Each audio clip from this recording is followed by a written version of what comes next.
All right, so welcome. This is welcome to the pond. This is our pond. I know we've given you an opportunity to go find some place that's quiet, maybe someplace park-like to think and reflect. This is one of the places I like to come. So when all this fun stuff started, with having to be self-quarantined, one of the mornings I came back here, and this is just kind of where I sat, thought, and prayed. And it's always good when you can get away and find spaces like this. You know, I was thinking about a project we used to do when we were in junior high, and that was building popsicle stick bridges. I don't know if you guys have ever done that. And we would try and figure out how much weight can they handle before they break.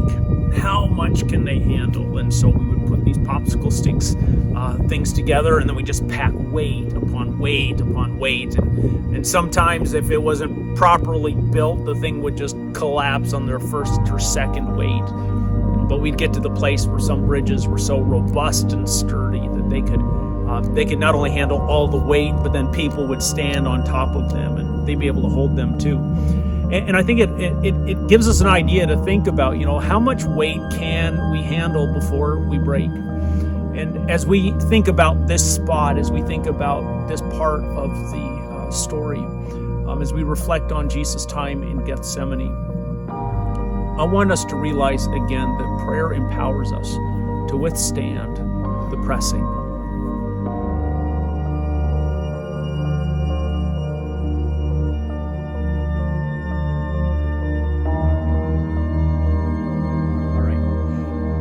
Luke chapter 22, beginning at verse 39, says this. Jesus went out as usual to the Mount of Olives, and his disciples followed him.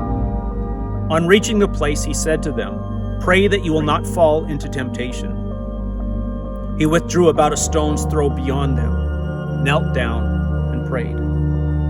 "Father, if you are willing, take this cup from me, yet not my will, but yours be done." An angel from heaven appeared to him and strengthened him. And being in anguish, he prayed more earnestly, and his sweat was like drops of blood falling to the ground. And when he rose from prayer and went back to the disciples, he found them asleep, exhausted from sorrow.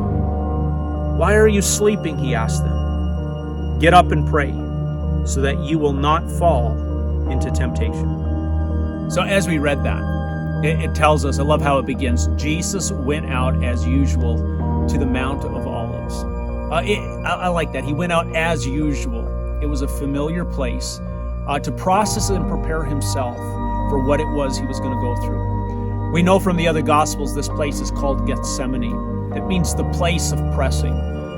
Because the Mount of Olives was actually, he was in an olive grove, and what they would have is they would have these places where as the olives were harvested, they would go to the press and they would be pressed and the valuable oil would be extracted. And so here is Jesus in the Garden of Gethsemane. Here he is, and all the pressures of what is going to take place begin to descend upon him. And he's with his disciples and he says, "Pray that you will not fall into temptation." You see, Jesus understood that the events that were about to transpire were going to be so great that they were going to press. And if they weren't careful, they could be easily broken. And so Jesus is like, pray that you won't fall into temptation, because what you're about to experience is more than you can bear on your own. And it says then that Jesus went down further, and it says that he knelt down and prayed. I'm not sure if you're aware of this or not, but kneeling in prayer wasn't standard protocol. That wasn't what people usually did in prayer. Generally, they would stand to pray, but it's as if the weight of all that was getting ready to take place was weighing him down, and he went to his knees and he began to pray. And I love his prayer, because his prayer tells us that he was like, Lord, not my will, but your will be done. Father, if you're willing, you can take this cup. Lord, you can remove all this pressure. But God, not what I want. Father, what is it that you want? And he yielded his life to the purpose of the Father. It was the same kind of prayer that he taught his disciples when he taught them to pray, your kingdom come, your will be done. And I love how the story finishes. It tells us that an angel of the Lord appeared to him and strengthened him. You know, the truth is that in the midst of the pressing, we need heaven's resources for earthly battles. And that's why I say prayer empowers us to withstand the pressing.